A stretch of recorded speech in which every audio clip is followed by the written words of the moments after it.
Hello friend, Mrs ব্লগে তোমাদের সবাইকে স্বাগত। আশা করি তোমরা ভালো আছো, ভালো থেকো, সুস্থ থেকো। তো চলে এলাম আবার একটা নতুন ভিডিও নিয়ে। তো চলো ভিডিওটা স্টার্ট করা যাক।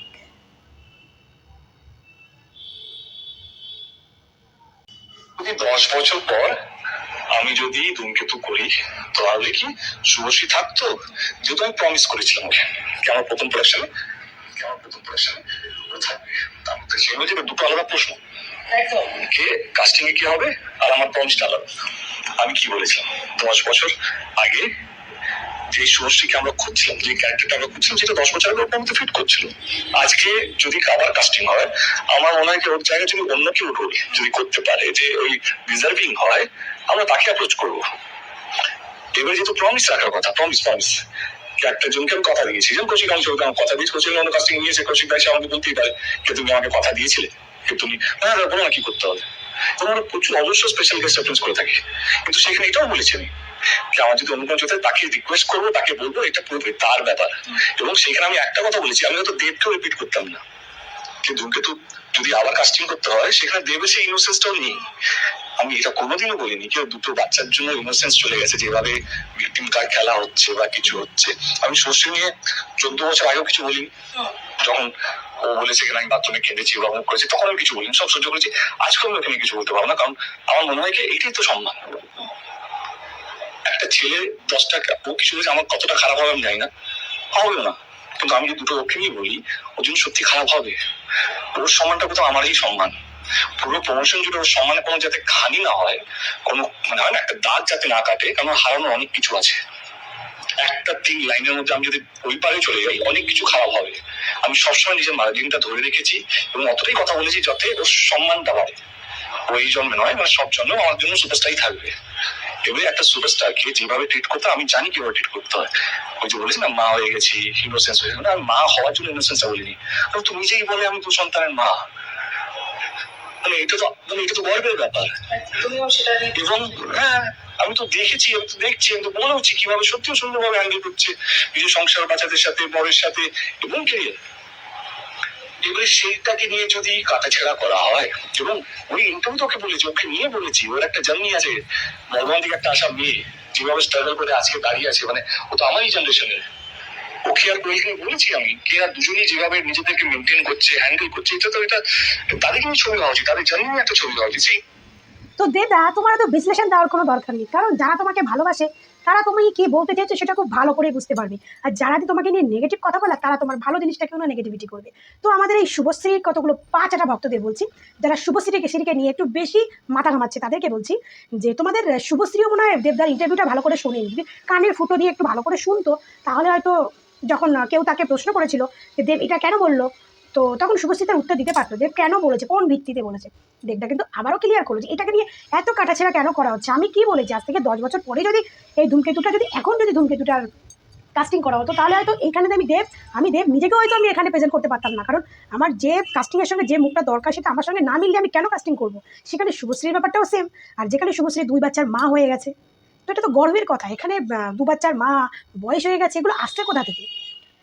এটা তো বাস্তব কথা। তাদের একটা সময় তাদের একটা লাভ স্টোরি ছিল, সেটা আমরা সবাই জানি। সেই লাভ স্টোরির মধ্যে অনেক কিছু ছিল, কিন্তু দেব তাদের লাভ স্টোরিটা ভেঙে যাওয়ার পরে দেব কোনোদিনও দেবকে শুনিনি যে শুভশ্রীকে নিয়ে কোনো বাজে কথা বলতে, গেলে শুভশ্রীও কোনোদিনও করেনি।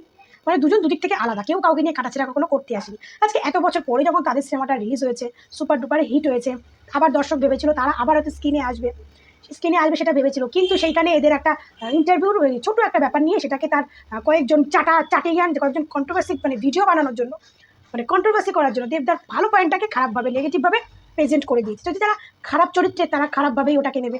আর আমি শুধু শুভশ্রীকে বলি যে নিজেকে এতটা স্মার্ট, যখন এতটা মানে অনেক মনে করেন, তাহলে আপনি দেবদার ইন্টারভিউটা না দেখে কেন নেগেটিভিটি কথা বলেন। দেব একটা ম্যাচুরেট, তার কাছ থেকে এই সমস্ত আশা করি না, বা কিছু কী করে বললো আমি তো ভাবতেই পারছি না। আপনি তো ইন্টারভিউটাই ভালো করে শোনেননি। আপনাকে যখন আপনি ইন্টারভিউ দিতেছেন, আপনাকে প্রশ্ন করেছে, আপনি উত্তরটা দিয়েছেন। আপনি কি শুনেছেন যে না আমি দেবের ইন্টারভিউটা শুনেছি বা শুনিনি, বা এরকম কিছু শুনেছেন? না শুনে আপনি এই দেব কেন বললো না, আপনি ভাবসা মেরে উত্তর দিয়ে গেছেন। দেব আপনাকে যথেষ্ট সম্মান করে। যখন আপনারা একটা রিলেশনে ছিলেন, আপনাদের মধ্যে মানে হাইলাইট করা বা ভাইরাল করার মতো অনেক কিছু ছিল, তখন যখন দেব এগুলো করেনি, তো এখন কেন দেব একটা বাজে নেগেটিভিটির কথা নিয়ে আপনাকে বলতে যাবে? যখন করার তখন করেনি। এখন দেব একটা দিকে চলে গেছে, সে একটা জনকে ভালোবাসে, তার একটা সুন্দর ফ্যামিলি আছে, আপনি বিয়ে করেছেন, বাচ্চা আছে, আপনার একটা সুন্দর ফ্যামিলি আছে, তো এখন কেন করবে? কারণ দুজন এখন দুদিক থেকে অনেকটাই আলাদা, আর দুজন এখন কারো কাছে একটু ভালোবাসার টান নেই, যে টান আছে, টানের থ্রুতে আপনারা করছেন, তাও নেই, আপনারা দুজন দুদিকে পুরো আলাদা আলাদা সেটেল হয়ে গেছেন, এখন কেন করবে? তো এই দেবদার এই ইন্টারভিউটাকে নিয়ে দেবদার তাও আবার দ্বিতীয় ইন্টারভিউটাকে একদম ক্লিয়ার করে বলে দিয়েছে যে এরকম কোনো কথাই হয়নি, এটা নেগেটিভভাবে প্রচার করলে হবে না। তো দেবদা ক্লিয়ার করে দিয়েছে, তো বলি দেবদা তোমার ক্লিয়ার করার কোনো দরকার নেই, যারা ভালো তারা ঠিক বুঝতে পারবে তুমি কি বলতে চেয়েছো, বা তুমি তো ক্লিয়ার করে বলেছো, এখানে বোঝারও কোনো দরকার নেই। আর যারা নেগেটিভিটি ছড়ানো তারা তোমার ভালো জিনিসটাকেও নিয়ে নেগেটিভিটি ছড়াবে। আর কিছু শুভশ্রী পাঁচটা মানে আছে কয়েকজন, সেই পাঁচটা কয়েকজন দেবদার এই কথাটাকে নিয়ে নেগেটিভভাবে প্রচার করে দিচ্ছে। আগে তোমাদের বলি, যারা ইন্টারভিউটা না দেখে এগুলো বিচার করছো, তোমরা ইন্টারভিউটাকে দেখো, দেখে তারপরে বিচার করো। তারপরেও দেবদা যখন দেখেছে যে এতটা নেগেটিভিটি প্রচার হচ্ছে, তখন দেবদা আবার ইন্টারভিউতে এসে সে ডিটেলস একদম ভাঙিয়ে বলে দিল। এরপরেও যদি তোমাদের বোঝার স্মৃতিশক্তি মানসিকতা না থাকে, তাহলে তোমাদের ব্যাপার, তাহলে তো যে বললাম, কারণ তোমাদের মানসিকতাই খারাপ, তার জন্য তোমরা ভালোটাকেও খারাপভাবে প্রেজেন্ট করে নাও। ঠিক আছে? তো এটা আমি যেহেতু এটাকে নিয়ে আমি আগে একটা ভিডিও বানিয়েছি, সেহেতু এটাকে নিয়ে আমি আবারও বললাম যে দেবদার লেভেলে আসাটা মানে কষ্টকর আছে। দেব হচ্ছে আমাদের দেশের সুপার ডুপার একজন মেগাস্টার। ঠিক আছে? আমাদের ওয়েস্ট বেঙ্গলের মেগাস্টার দেবজিৎ হচ্ছে ওয়েস্ট বেঙ্গলের মেগাস্টার। ঠিক আছে? তো এদেরকে নিয়ে যে বালছেরা মানুষরা আলোচনা করো, সেই বালছেরা চুলছেরা লোকদের একটা কথা বলি, যে আগে কোনো কাউকে নিয়ে কিছু বলার আগে না একটু 10 বার ভেবে বলবে যে তোমরা কোথাকার মেগাস্টারকে নিয়ে কথা বলছো। ঠিক আছে? একটা মেগাস্টারের যদি চরিত্রের দাগ থাকে না, সেটাকে কেউ মেগাস্টার না, তার কোনো দামই থাকে না। যে মেগাস্টাররা চরিত্রের দিক থেকে কলঙ্কিত থাকে, তারে কেউ মেগাস্টারের মধ্যেই রাখে না, তারে সবাই ইন্ডাস্ট্রি থেকে লাথি মেরে ছুড়ে ফেলে দেয়। ঠিক আছে? আর আমাদের মেগাস্টারদের তো কোনো কলঙ্কের দাগ নেই, এরকম ছোটোখাটো বিষয় একটা হয়েই থাকে। আর সম্মানটা কী করে দিতে হয় একটা মহিলাকে, নিজের গার্লফ্রেন্ডকে, নিজের ওয়াইফকে, সেটা ভাই দেবদার কাছ থেকেই শিখে নাও। যারা চুলচেরা বালছেরা বলো না, দেব তো সুপারস্টার, মেগাস্টার না, মেগাস্টার তো আমাদের দেশের ও মেগাস্টার। ভাই, তোমাদের মেগাস্টারের নামটা কিন্তু তোমরাই দিয়েছো, তোমরা কয়েকজন চুলচেরা বালছেরা দর্শকরা দিয়েছো। ঠিক আছে? মেগাস্টার ওই আমি বললাম তুমি মেগাস্টার, সে মেগাস্টার হয়ে যায় না।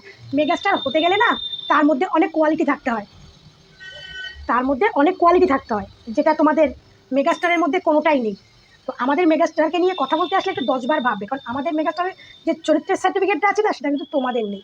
আমি না যে ভিডিওটা বানাই সেটা কিন্তু একদম ক্লিয়ার করে বানিয়ে দিই, ক্লিয়ার করে বুঝিয়ে দিই, যাতে তোমাদের বুঝতে সুবিধা হয়।